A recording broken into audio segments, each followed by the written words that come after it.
Well,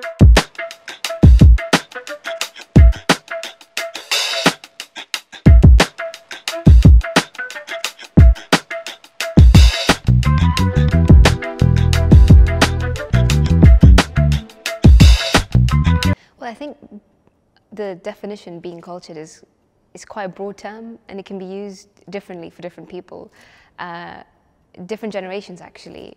So my grandmother would have a different definition to what my mother would, and to what I would as well. So if we asked my grandmother what being cultured is, she would think, well, a good cultured girl would be someone who'd wake up early in the morning, take a shower, say their prayers, feed the house, and all of that stuff, and then move down one generation to my mother. She would say probably something quite similar, but maybe she would also have a bit more of a westernized definition of it, which would be, she would know that Meenal is a working lady. Maybe she didn't have time to wake up and cook for everybody, but even if she says the prayers, that's enough, So for her, that would be cultured enough. And then we go down another generation to myself, for example. Being cultured means something that is quite different. And in fact, it doesn't even involve any of those, you could say, traditional things. I think it's different for me mainly because I was raised outside of India. So our culture is always going to be very specific to where we were raised, and it isn't just about our culture in our family and our traditions. It also depends on quite a lot on our environment. So my culture right now, if I had to define it, it would be very difficult actually, and I wouldn't define it just as an Indian culture or a South Asian culture.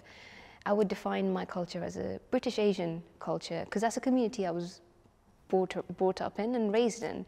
So if I had to describe my idea of culture to my grandmother, she probably wouldn't really understand.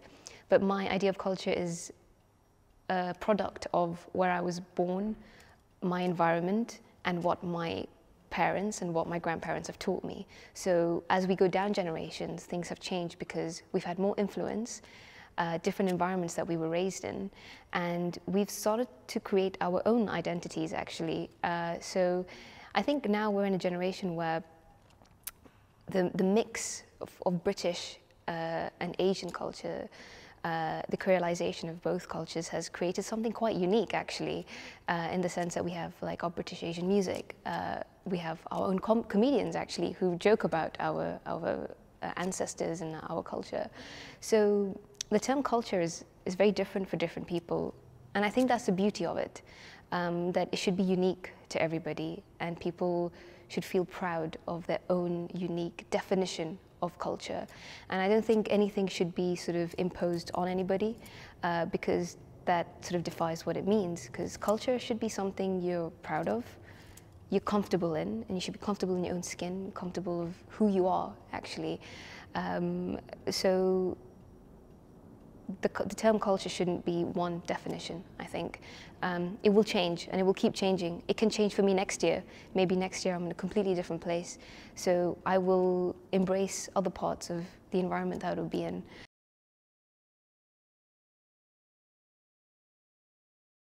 I think it's a very difficult question to answer, because you can look at it from both angles. You can look at it in a sense that we've disconnected, or you can look at it in a way that we've adapted. I think if we look at our ancestors from many, many centuries ago, from many generations ago, they had certain rituals, they did certain things that we wouldn't do now, mainly because we're in a completely different environment and it's just not sustainable. I'll give you a simple example. My grandmother, my Nani Ji, every Tuesday she holds a Hanuman fast. She says, on Tuesday, I'm not going to do this, I'm not going to do this. That's fine. And you can do that if you're at home and you've got people around you to help with the household. So my mum, when she came to, so I'm from Gibraltar originally, so it's also part of the British society community, so it's quite similar. My upbringing was quite similar to what it would have been if I was raised in the UK anyway. When my mother came to Gibraltar, she had to sort of deal with a lot of things by herself because we had no family to help. So would you expect someone to fast? Would you expect someone to sort of continue these traditions if it's not sustainable, if it's not feasible? Because I believe that when you're following culture, when you're following traditions, it should come from a place in your heart where you want to do it, or where you, again, feel that pride that, okay, I'm actually holding a Hanuman fast because I'm worshipping Hanumanji and that's where it's coming from. And my mother, for example, when she came to Gibraltar, she tried and it just wasn't possible. And I think that's okay. And I don't think that's a disconnect, because just because she didn't hold the fast doesn't mean that she didn't worship Hanumanji or whatever. You know, she would still go to temple and she still carry on. That's just one example. Of course, there are a lot of other things that we as a society are not capable of continuing, mainly because of our environment, and things have changed quite a lot. For example, women are now we expect women to be full-time working women. It's a normal thing for us now, whereas back then it wasn't. Just this morning I was having an interesting conversation with my father-in-law, actually, and I was telling him that, just back to what I was saying about how I felt more cultured about, how I felt that I need to learn more about the Vedas and Gujarati culture and everything. Then I said, actually, I feel like I need to read the Bhagavad Gita again, because I read it when I was very young. And that was because my mom told me to, but that doesn't mean I understood everything. That doesn't mean I absorbed all the information. So just because I don't remember the Bhagavad Gita now, we also need to appreciate that because we've come into a new country, it isn't always necessary that every South Asian will marry another South Asian. It's very likely that we will marry people from different cultures, and it's happening. It's happening all over the world, actually. So we have to see that as, again, another aspect of culture, because we're creating a new culture where we're mixing two different cultures and trying to put it into one so that we can live harmoniously together. So our responsibility doesn't lie so much in us trying to continue with the traditions we had 1,000 years ago. Our responsibility lies within appreciating and understanding who we are and where we come from. And as a generation where we are much more educated, I would say, to previous generations and have much more access to a lot more information, we're actually capable of learning more about ourselves and our history, so we can take that forward. And as a generation where we are more well-read, more adaptable to different environments and different conditions, we're also, with that, we're also we should be better educators. And that's something that we need to appreciate and understand, that we can actually be good role models for the generations above us. Because when my parents came from India to Gibraltar, they lived like they would have lived in New Delhi. So it didn't give me much room to play around with. And I don't blame them, because they had a desire to keep that culture alive and our traditions alive at home. They were so scared that it would dwindle away as we grew up. So actually it's quite funny, because when I used to go back to India as a child, I knew more things than my own cousins did, because my parents spent so much time making sure that we were cultured and traditional. But I don't blame them, because they were so desperate to make sure that we continued everything. But now, as a generation where we're capable of being better educators, better role models, we're more well-read, we're more adaptable, our responsibility lies within the fact that we need to make sure that we allow people, we welcome people into a culture, we welcome our children into a culture rather than forcing them into, okay, because you're Gujarati, because you're Brahmin, this is what you have to do. It's more about welcoming them into a community where they're comfortable in their own skin and comfortable in what they're doing.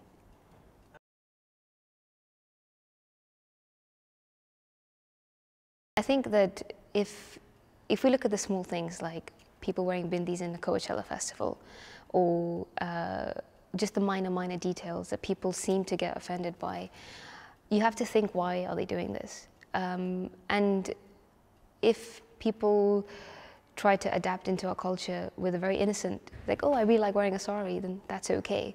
But it can get quite, it can be insulting for some people when big parts of our history are appropriated. Like, there was a few years ago, I think, someone had there was a DJ who had a basement party.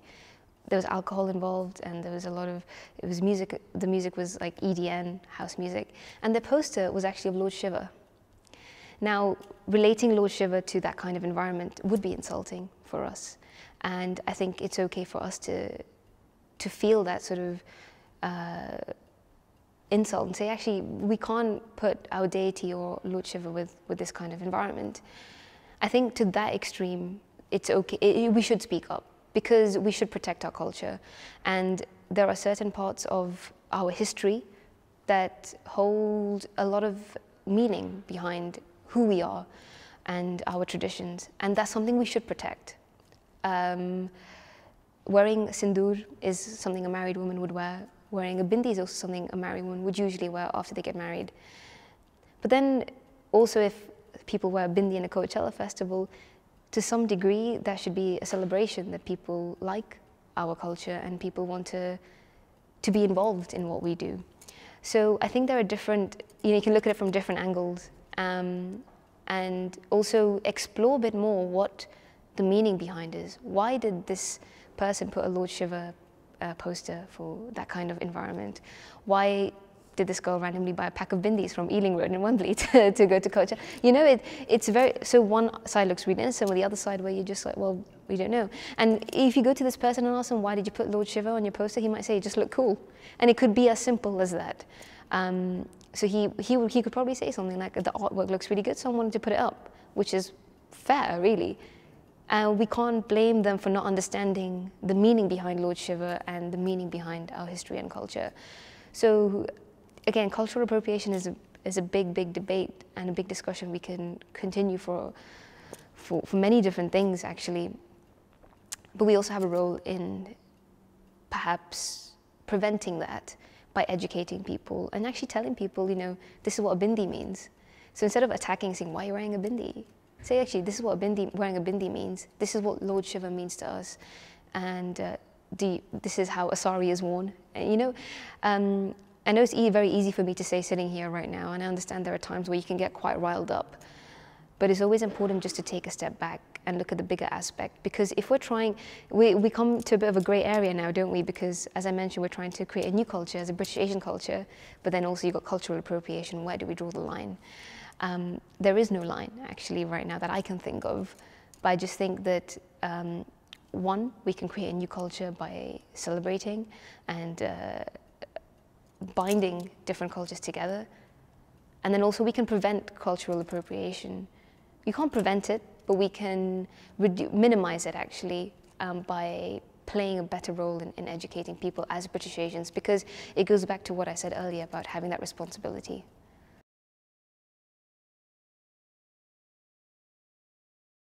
We as individuals, I think first we have to understand that we have to be aware of a lot of these things so we can spread that information and share that information.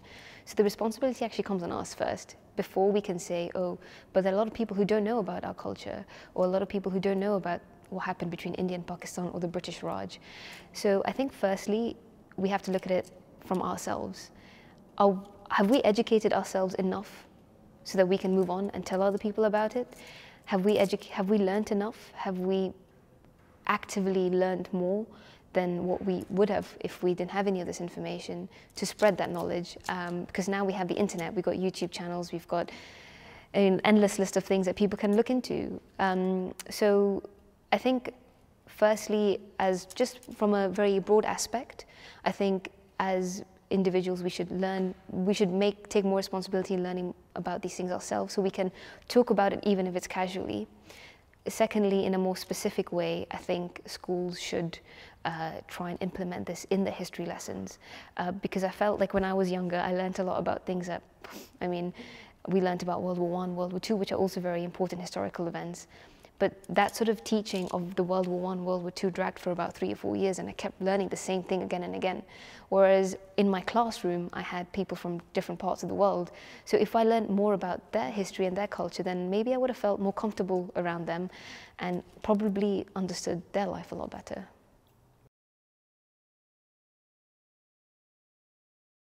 So I think when I was living in Gibraltar, I never thought about it.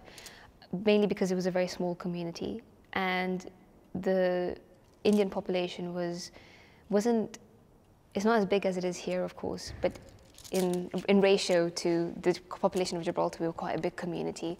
So I always felt like, you just walk down the road, you'd always see another member of the community or someone you met from the Mandir. And I never felt out of place. I started feeling like I didn't fit into my community when I was going into comprehensive school and started being in bigger classes with other different types of cultures and different types of people from different backgrounds. Because as kids, when we were growing up, we were always told to hang out with specific people from our community, so that was always what we were doing. But then as we grew up and then we started going to school and started making our own decisions, then we realized that we had to try and fit into other different types of groups of people, and that became a bit difficult. And it became even, I think, more difficult for me as I came into the UK and started working as a doctor, because I think the UK, Britain itself, has done quite well to celebrate our cultures and to have to appreciate the diversity we have. But there are times even in my working environment where I just think, there have been times where I just think, maybe if I was a British person, I wouldn't have had to face this. And I've seen it a lot with, especially in the NHS, we work as doctors, that there are some people who come from subcontinent who come to the UK and maybe not treated the same way. And I think I only feel it mainly in my working environment. Outside of the working environment, I feel very comfortable. I feel people are always happy to know more about me, happy to know more about where I'm from and my background. But I think different environments will always make me feel a different way. So when I go back to Gibraltar, I usually feel a lot more comfortable. But coming into work, for example, makes me feel a different way. So do I fit in this country? Do I feel like I fit in this country? Generally, yes, I feel like I do, because we have a lot of people who support our culture and our identity, like yourself. But then there are times where I think twice about that because of the working environment that we're in. And I guess one thing I wanted to stem off that is, being a South Asian woman, do you feel that there is a ceiling, or there is something, being a South Asian woman, holding you back? Like society is holding you back because of gender and colour? No, I don't think so, actually, because I think there are a lot of people before us who've put in a lot of work to make sure that we, in our generation, don't feel this way. And I think as a South Asian woman, I feel like I'm more encouraged rather than so when people hear about my podcast or the charity work that I do, they're encouraged to say, Meenal, keep going. It's a really great thing that you're doing.